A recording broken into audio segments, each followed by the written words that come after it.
Você sabia que cavalos podem pressentir terremotos segundos antes de acontecerem?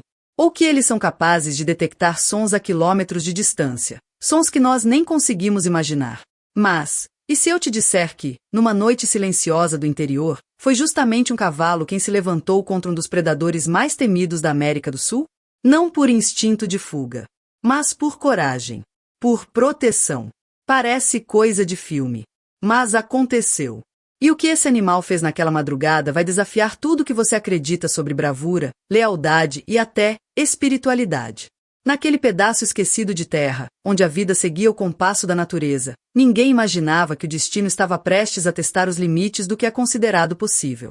Nem o velho fazendeiro, nem a família, muito menos o próprio cavalo. E a pergunta que não quer calar é: por que um animal considerado medroso arriscaria a própria vida por criaturas que nem da sua espécie eram?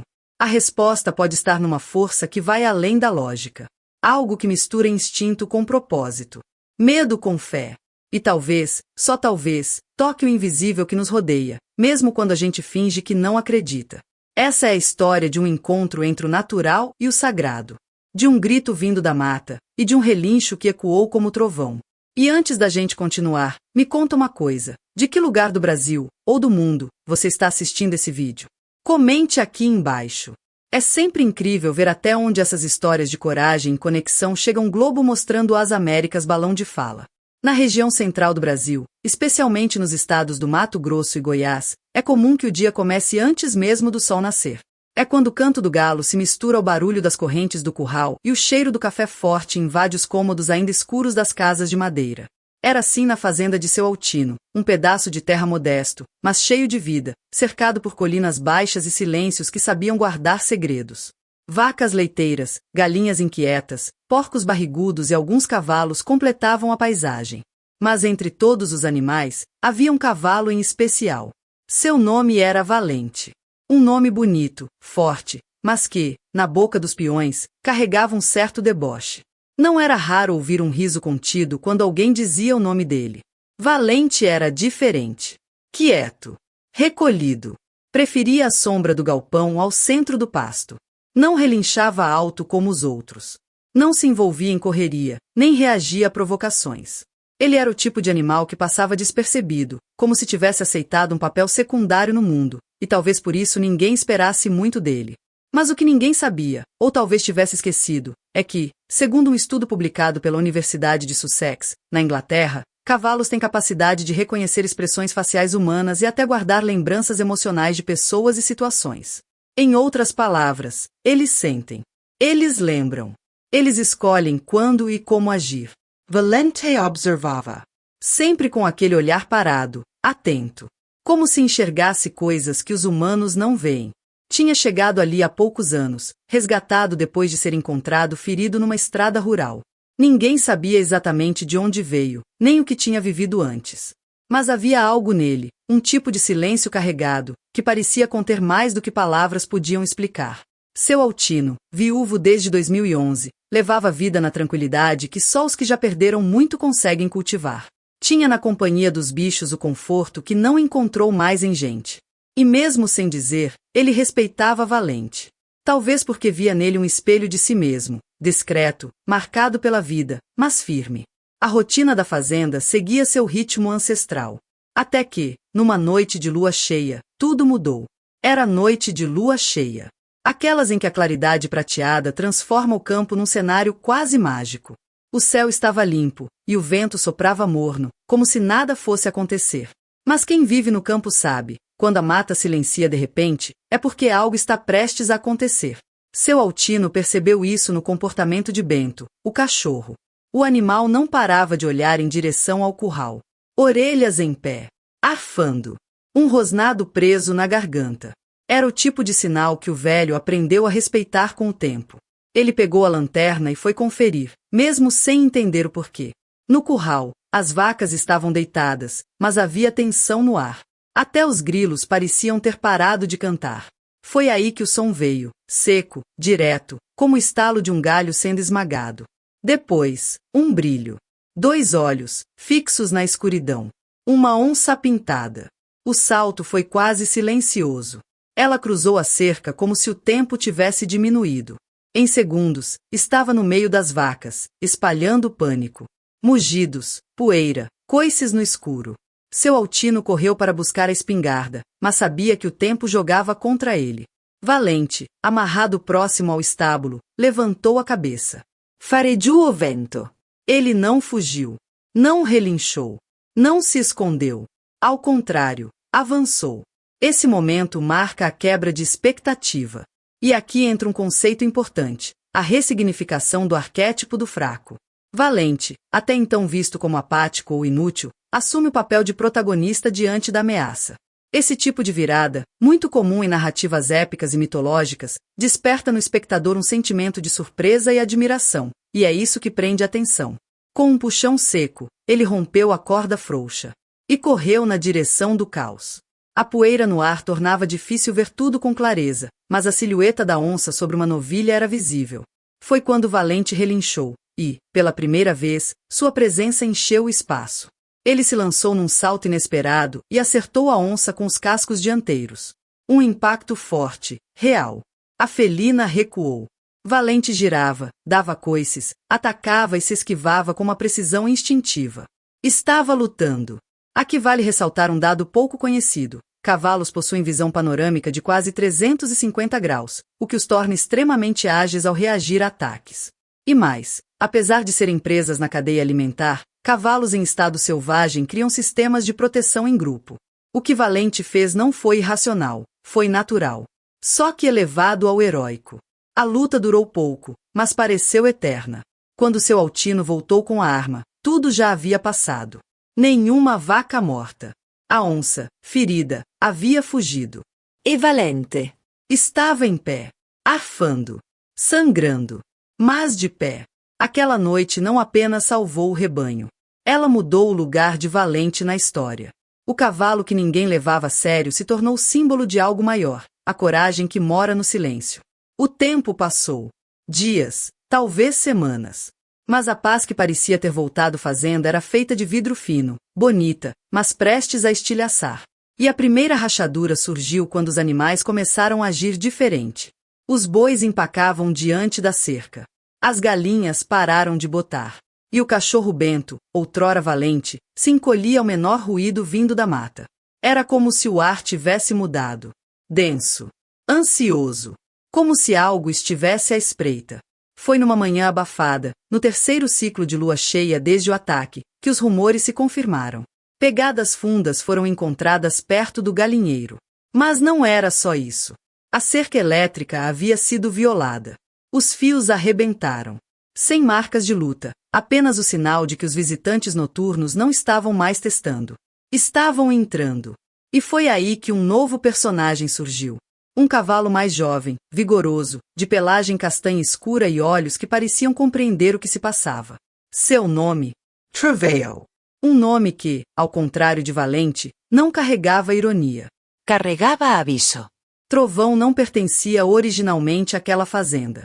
Havia sido deixado ali há pouco tempo por um viajante que desapareceu sem dar explicações. Desde então, o animal vivia inquieto. Relinchava para o horizonte, circulava o curral como se escoltasse o rebanho. Ninguém entendia aquilo. Mas tudo começou a fazer sentido quando, naquela mesma noite, a onça voltou. Dessa vez, ela não estava sozinha. Um filhote crescido, talvez seu companheiro de caça, a seguia com passos firmes. Juntos, cercaram os arredores da propriedade com a calma dos predadores que sabem exatamente o que estão fazendo. E quando a cerca caiu novamente, foi como se o tempo congelasse. Seu Altino, que já dormia com a espingarda ao lado da cama, correu até o celeiro. Mas antes que pudesse abrir a porta, ouviu um som diferente, o estalo dos cascos de trovão rompendo o portão de madeira. O cavalo não esperou ordens. Não relinchou. Apenas correu. Avançou sobre os felinos com precisão e fúria. O primeiro golpe atingiu o mais novo, que foi lançado contra a cerca. A mãe avançou em seguida, cheia de fúria selvagem. O embate foi brutal. Poeira subia, folhas voavam, os relinchos pareciam raios cortando o céu escuro. O que aconteceu naquela noite ultrapassa o simples instinto animal. E aqui entra um conceito fundamental, o arquétipo do protetor sobrenatural. Culturas ancestrais, como a dos guaranis ou dos povos andinos, acreditam que certos animais nascem com um dom, o de guardar fronteiras entre mundos. Trovão, com sua intuição incomum e reação precisa, parecia ser um desses. Mesmo ferido no peito, ele não recuou. A cada coice, defendia mais do que gado. Protegia algo invisível, mas essencial, o elo entre o que pode ser visto e o que só pode ser sentido. Quando a luta terminou, a onça fugiu ferida e o filhote foi capturado por biólogos locais. Valente, exausto, caiu de joelhos. A veterinária levou 2 dias para cuidar dos ferimentos. E Trovão sobreviveu. Mas algo havia mudado nele, como se o combate tivesse despertado algo maior. Desde então, a comunidade passou a ver o cavalo com outros olhos.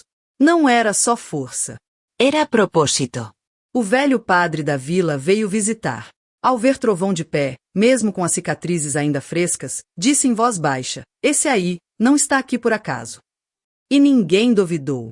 Desde a segunda batalha, a fazenda de seu Altino nunca mais foi a mesma.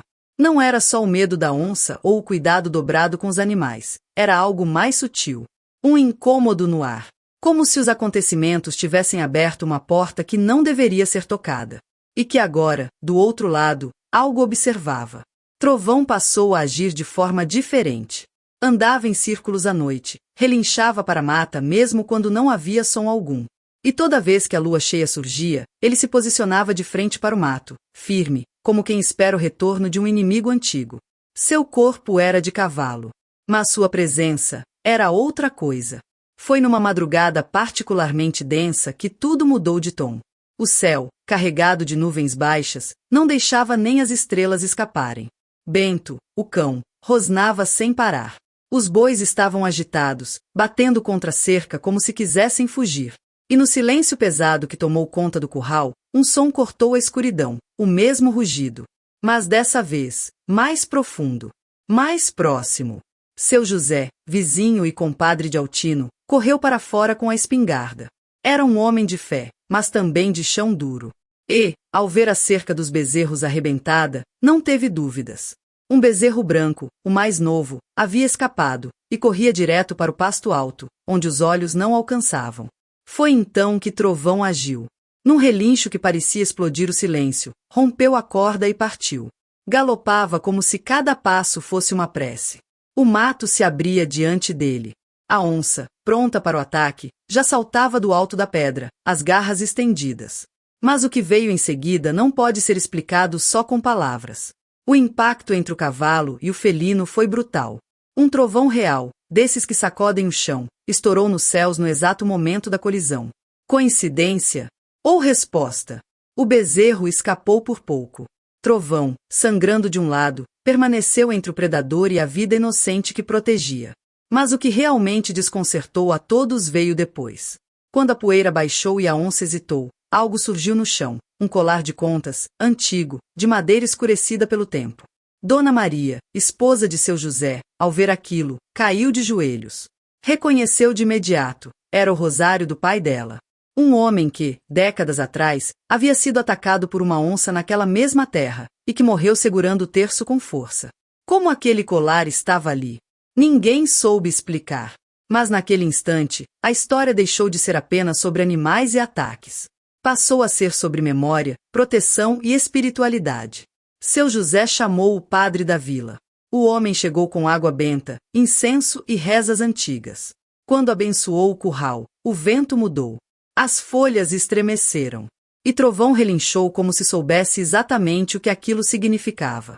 Foi aí que o padre, com voz firme, disse: "Esse animal foi escolhido. Ele não é só um cavalo. Ele é um guardião." Desde então, ninguém mais duvidou. Nem os mais céticos.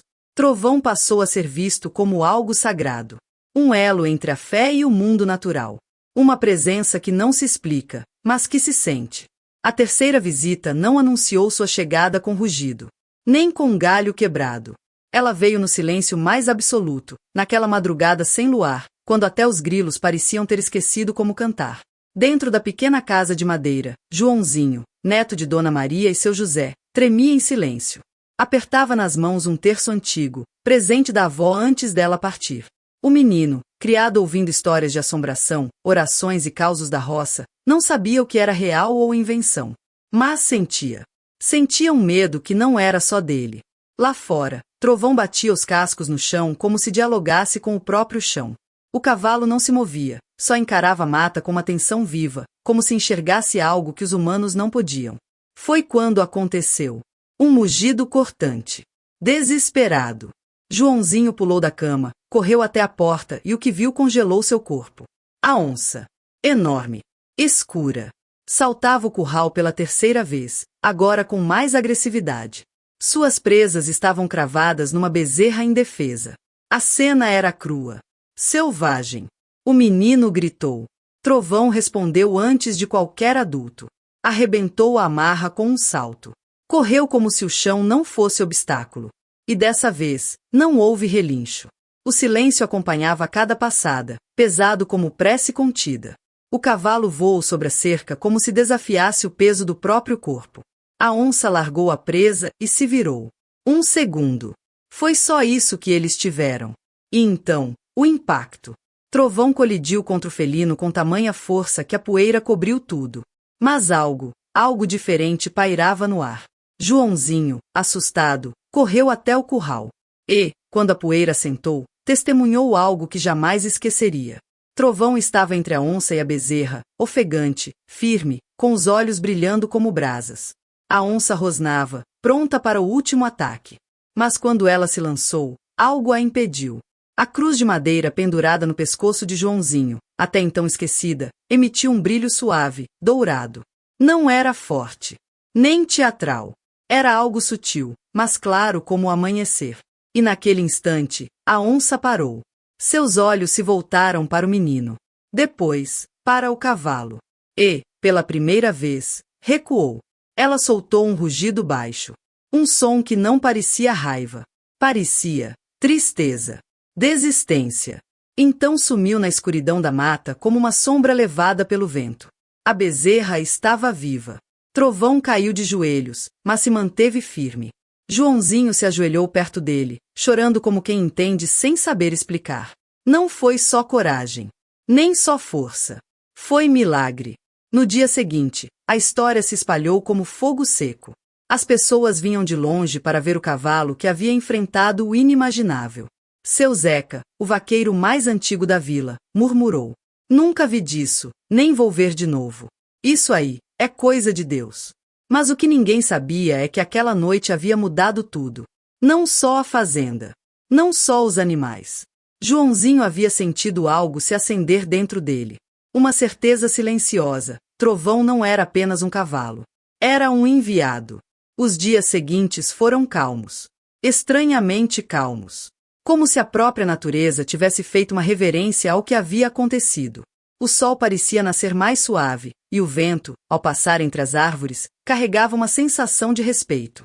Trovão se recuperava lentamente. As crianças da vila vinham vê-lo com olhos brilhando, algumas deixavam flores no estábulo, outras apenas se sentavam ali em silêncio, como se esperassem ouvir alguma coisa que não se escuta com os ouvidos. Joãozinho não saía de perto dele. Cuidava, limpava, alimentava, mas acima de tudo, ouvia. Porque ele sabia que Trovão falava. Não com palavras, mas com presença. Foi numa tarde dourada de verão que o inesperado aconteceu. Um homem apareceu na porteira. Alto, pele queimada de sol, roupas simples, mas limpas. Tinha nos olhos algo que misturava paz e profundidade. Disse que procurava por um cavalo. Um cavalo especial. Joãozinho sentiu um arrepio. O homem não explicou muito. Apenas se aproximou de Trovão, que não recuou. Eles se olharam por longos segundos. Como velhos conhecidos que não precisam dizer nada. O homem então falou, com voz tranquila. Ele cumpriu o que precisava. Agora pode escolher. Joãozinho quis entender. Quis perguntar. Mas Trovão olhou para ele com um olhar que dizia tudo. Carinho, despedida e gratidão. Na manhã seguinte, o estábulo estava vazio. Sem marcas. Sem rastros. Sem sinais. Trovão simplesmente havia partido. Joãozinho procurou por dias. Chorou.